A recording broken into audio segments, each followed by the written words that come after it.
This feels like a very big couch for one person, but whoever asks questions can come up and sit with me here.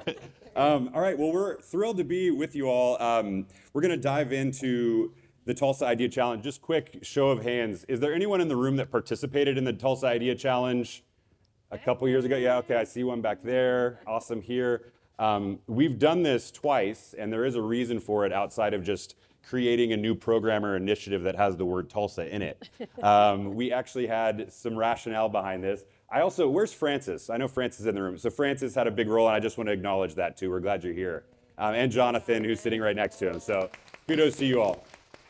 So really, this idea started a couple years back, probably 3 years ago, when we started talking about how Tulsa is really ripe for entrepreneurs, and especially as it relates to like, how do we build up the skills that somebody needs to bring an idea to life, regardless of whether they actually have the idea and go out and pursue that specific idea. But what are some skill sets and tools that we could give to folks, both within Tulsa Remote and just across Tulsa, that would equip them to apply those skills really at any point in their life, really whether it's problem solving or building a business or whatever else.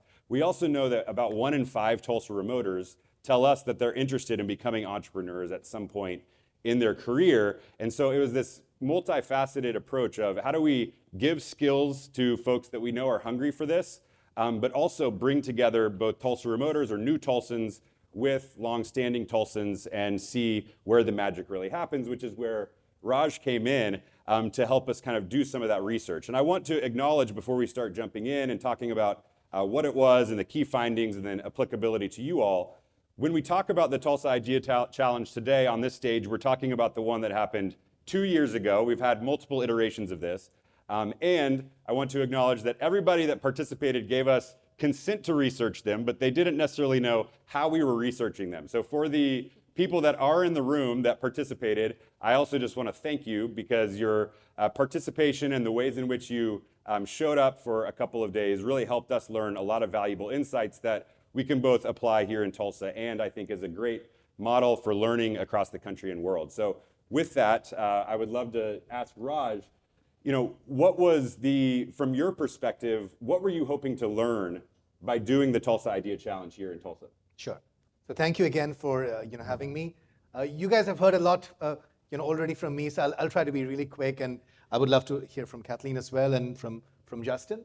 So I guess as a researcher, the motivation for doing this study was to understand the value that migrants bring to their communities. And I would say what we are doing collectively in Tulsa is really relevant for the entire country, because if you hear the policy debate right now about migration, there's a really heated debate. And the assumption that one side is making is that the migrants are going to take over our jobs, they're substituting for locals, and the other side is saying, no, it's a complementary relationship. Migrants bring something new to the table. And so we ran this experiment trying to understand what the value of migrants in an entrepreneurship setting would be. And I was expecting, just one last thing I'll say and then hand over. I was expecting the migrants to bring different ideas to the table, which they did not. What I didn't expect, and was a pleasant surprise, was how spending 2 days with a local generated pro-social ideas. So it's not just the ideas you have in your head before the challenge, it's what happens during that creative collision. That you spend, and I have 2 great stories to say maybe later. So what I learned personally was that it's not just that migrants are different from locals, they are in some aspects, but it's also the magic that happens when migrants and locals interact. So I think that is my learning and takeaway from this study. And at a very tactical level, the way that we structured this was we had about 300 participants that showed up. Everybody was randomly assigned a partner to go through about 48 hours of programming with to bring an idea to life. And so all of a sudden you are paired up with somebody that you probably have never met in your life. And behind the scenes, what was happening within that is there were 3 types of pairs. Okay, so there were a pair of new Tulsans. So both folks were brand new to Tulsa. Many of those participants were Tulsa Remote members. You had a pair of people that had been in Tulsa for a very long time, that were local and had very familiar with the context in Tulsa. And then you had the pair of a new Tulsan and a longtime Tulsan. And we were able to kind of control our list of participants to say, we can make these matches happen randomly, but also create an equal distribution of those 3 pairs, which would then allow us to see which pair is actually most effective, which is what Raj is tapping into there. How do you see the beauty of new people or migrants showing up into a space, pairing with the contextual knowledge and experience that somebody has living in a place for a long time? And the real beauty in that pairing is when those 2 people come together and bring their resources and knowledge and wealth and connections to an idea and bring that to life with skill building. And so from the builders and backers perspective, I know you all played really the primary role as it relates to programming and skill building. And talk to us a little bit about what Builders and Backers does and why you all were excited to participate in this as well. Yeah. So if you're not familiar with Builders and Backers, we focus our work on the very, very super duper early stage, not even so much entrepreneurial curious, but because a lot of folks at the earliest stage of the like, I kind of have this idea, don't even think of themselves in an entrepreneurial capacity. And so Tulsa Idea Challenge is sort of a whirlwind 2 or 3 day event where we could come together and put those frameworks and practices into place in person.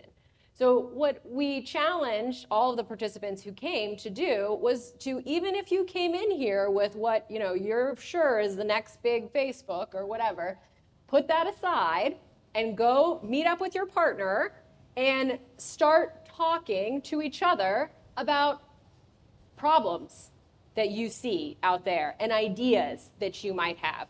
Because really, entrepreneurial ventures are, you think about it, at their core, they should be about problem solving, right?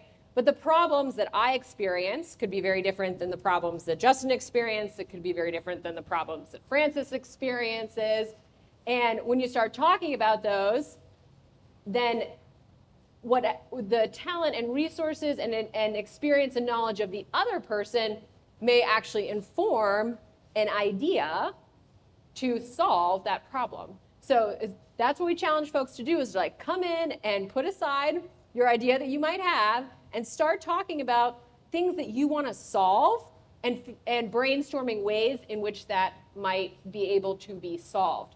We use the language of Builders and Backers called, what is the job to be done, right? So the problem, we use a very simple example of it, is like the problem might be, I need to keep my teeth clean. Well, there might be 6 different ways that you could keep your teeth clean, right? From a toothbrush to a water pick to a napkin. Those are the different ways to get the job to be done. And that's the other thing when you have diverse experiences come together, is you might be thinking of it as an app, but I'm thinking of it as an in-person store or solution. So really bringing those combination of talents and ideas to brainstorm problems to be solved, and then different ways for the job to be done, for the solution to emerge. Love it. And so, Raj, I know you touched on it briefly in your session this morning, but what were some of the biggest takeaways, especially as it relates to the different pairings and the successfulness of those pairings? Like, what did we learn in the research that I know that you're excited to share with this group? Sure. So just one quick clarification. So we actually had 2 types of teams, not 3. We didn't have the new migrant pair because we didn't have enough sample size to do that. But in a future study, that should absolutely be done. So as I said, the main statistical finding was that the mixed teams wrote more pro-social business plans. And I'll give you 3 quick examples that I didn't get a chance to mention in the morning. So I'm sure Kathleen will mention the winners. And the winner in this case was a mixed team, I believe, where one person was a tech expert, and she had an idea about using drones. And the person she partnered with was a local teacher. And so the business plan they wrote was nothing like the business plan they had individually thought about. It was about using drones to make the local schools safer. And Kathleen can tell us what's happening with that venture, and I believe they're still going strong, but they've pivoted into something different. I also interviewed some other teams. I'll mention 2 quick examples. So there was a woman, her name was Kishuna, I don't know if she's here. She was paired up, so she was a new migrant, a Tulsa remote person, and she wanted to do something about activity centers and hobby centers in Tulsa, because she had young kids and she wanted to set up like a chain of activity centers. She was paired with a local mom who said, lots of local moms want their kids to go to such activity centers, but payment the pricing is sometimes the constraint.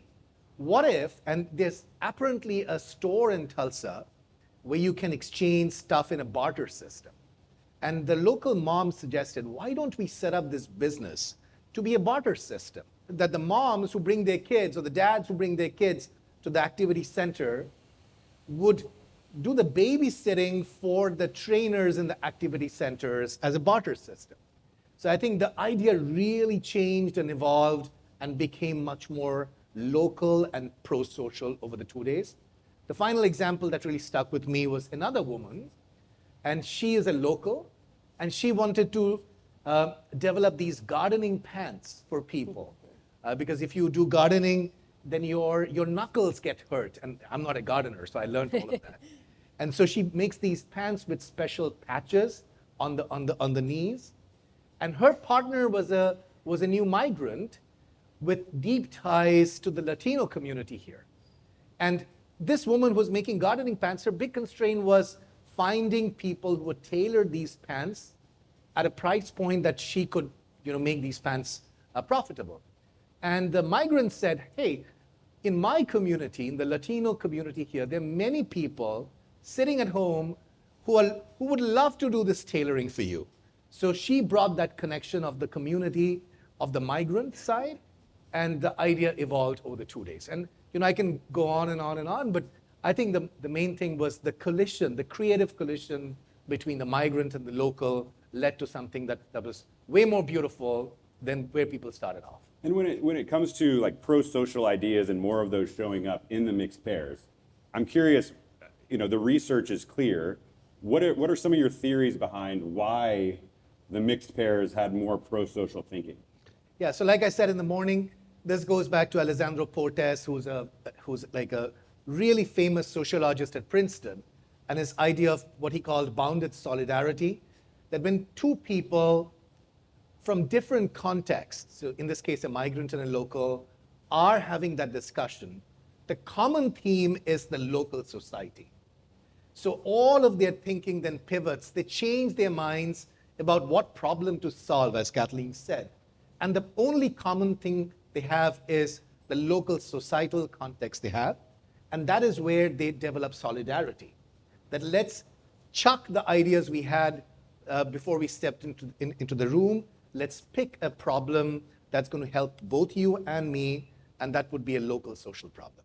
I love it. And especially as it relates to Tulsa Remote, in our selection process, we really look for folks that are ready to give to the community and think about how to better this place that they're moving to, and less about taking the money and living here, but more about giving back to the place that they're moving to. And it was so affirming to also see that show up in the research and the ideas that were coming to life in those mixed pairs. What were your biggest takeaways in terms of like execution in the programming itself, and what did you see that were some of your key findings that maybe surprised you? Well, I'll be honest here, if we want to be honest right now, when we were first approached about this, I thought, ooh, is this going to work? Like two strangers? I mean, and we're going to bring them together and be like, forget your idea, we're not doing that one, come up with a new one. Because what tends to happen with folks who are kind of entrepreneurial curious, or you got an idea in your head, we really often hold on to that idea very tightly, right? And like, this is my idea, and now I love it because you've been thinking about it and you've been dreaming about it, and you told your friend and you told your mom, and like, you love this idea. And for us to come and stand on the stage 10 minutes into the event and I say, yeah, you need to put that aside and think of a new idea, I was a little nervous about how that was going to go over. But fortunately, it went over just so well because, what you were saying, Raj, which was, okay, everyone in the room was so open to trusting the process and being like, hey, maybe something bigger, better, and more interesting, more scalable, more exciting could come out of this. And it truly was a result that we were thrilled to see in action, and my anxiety was relieved very quickly when saw everyone working well together. That is good. Yeah, there wasn't a ton of tension across the room. There were definitely some moments, but overall, I think everybody got along great, didn't they? Yeah, and that people were willing, like I said, to go, all right, I do have this idea that I like, but I'm going to dig in and And because we say often in Builders and Backers, our first ideas are usually not actually our best ideas. Right. Because we think of our first ideas in the context of ourselves, right? Something we've experienced, we've witnessed, we come up with the idea and how it should be executed on ourselves. But ideas are, the best ideas in the world are a result of collaboration of very successful talents and teams. So this is a little microcosm of that, and it was great to see people trust that process and try it out. That's great. So let's talk about applicability. So we learned something with a lot of preparation and then a couple days of execution about pairings and good teams and strong ideas coming to life in those mixed pairs. What can cities learn from this, Raj? I'm curious to hear, like, as you think about the applicability of your findings, like who should be the first people to listen and adopt what we've learned in their place or organization? Yeah, so at a high level, I think this goes back to the discussion in the morning about engineering serendipity. So I feel that with all these relocation programs being tried out all across the country, my prediction is the ones that foster diverse connections will be more successful. So it's not just about the $10,000. It's about once people are here, what kinds of connections are they making? And are they stepping out of their comfort zone to create the kind of magic that we saw playing out on the TLC? And I feel city planners, mayors, local communities all need to step in to make those connections happen. Because we all have homophily. Left to ourselves, we will interact with people just like us. And so the local new migrant pair may not have happened unless it was randomized. So I feel the big lesson for me is how do we continue making diverse connections in this room and outside back in the community. It's something we're thinking a lot about too, just in terms of new Tulsans in general, not necessarily specific to those that are being relocated through a program, but just as you're moving to a new city, and specifically Tulsa, how do we create a space where it's welcoming? I know Greg talked about kind of this Department of Hospitality. It's something that we're thinking a lot about in terms of how you bring new people in and help them get those connections and resources to be successful and feel welcomed, and regardless of your background and who you are, supported in the dreams that you want to live out. And how do we reshape kind of the entry door for any new Tulsan to replicate some of the things we've learned at Tulsa Remote? What about organizationally or entrepreneurial wise? Like how can you take some of the learnings from this Tulsa Idea Challenge and apply those in a business? Like if there's somebody out there now that maybe is a solo founder or has a co-founder, what should their main takeaway be from what we've learned in the challenge itself? Yeah, in the entrepreneurial world, like we use the phrase a lot of times, customer discovery, where you go out and you talk to people who you think are your customers and learn from them. Well, I challenge anyone who has an idea or think there's something that they want to tackle out there to think more in terms of problem discovery and having conversations with people wherever it might be, whether it's like when you're picking up your coffee and you talk to someone, or at church or wherever. And if you're someone who's interested in building and solving problems, listening for pain points that people are expressing. Yeah. There's all kinds of really interesting examples in the world of companies that started that way. I know a founder who was close with a woman who was a traveling nurse. And after she complained about transferring her credentials to him for like 6 months, he was like, as a technologist, I feel like I could build a solution to that. And that ended up being, a multi-billion-dollar company that he exited from 7 years later. So, it could be that, or it could just be, hey, there's an out-of-the-box solution that we could bring to solve your problem that you're having right here. For example, at Idea Challenge, a local hairstylist had been a hairstylist here in Tulsa for 30 years. The thing that when her partner said, what's the problem that kind of keeps you up at night or whatever? And she goes, you know what it is? I put toxic hair dye down the drain in the salon every single day, and it goes into waterways, and that's not good.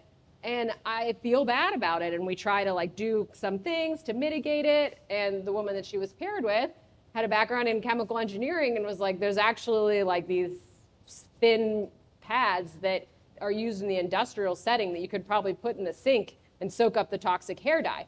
So boom, is that a venture? Maybe not, but it's a solution to a problem that that this woman was going, I feel so bad about, to be doing problem discovery and open to listening to pain points of others, and then solution discovery, listening to how people solve things, because sometimes we can get really focused on tech being the solution to all things, and sometimes that's not the case. There could be other solutions out there that aren't just necessarily, an app or a technology solution. So keep that mindset, and I guarantee you that you'll have takeaways and interesting ideas sparked from it. Yeah, and for me, there's so much beauty too in the learnings about like being a founder and recognizing and acknowledging that you don't know it all, and that there's power in perspective, right? Yeah. If the mixed pair is just new folks, you're probably going to lack connection to the local problem or the people that are going to make the solution come to life, or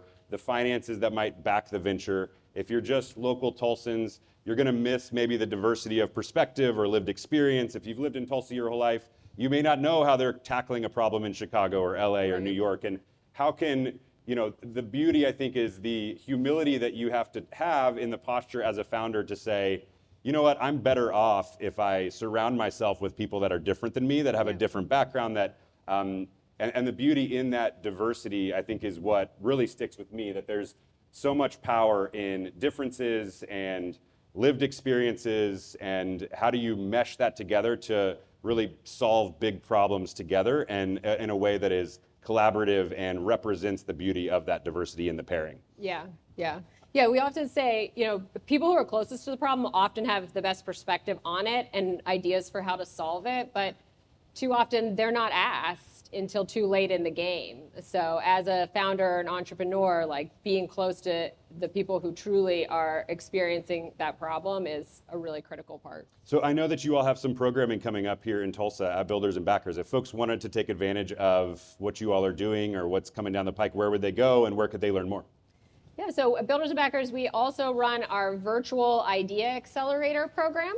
That's a 90-day program that is run with aspiring entrepreneurs all around the country, and everyone who participates in that program receives up to $5,000 to test their idea. So another finding out of Tulsa Idea Challenge was, after folks went through Tulsa Idea Challenge, then we had about 30% of everyone who participated applied to join our Idea Accelerator, saying, hey, I'm ready to take a next step and do something more in depth with my idea.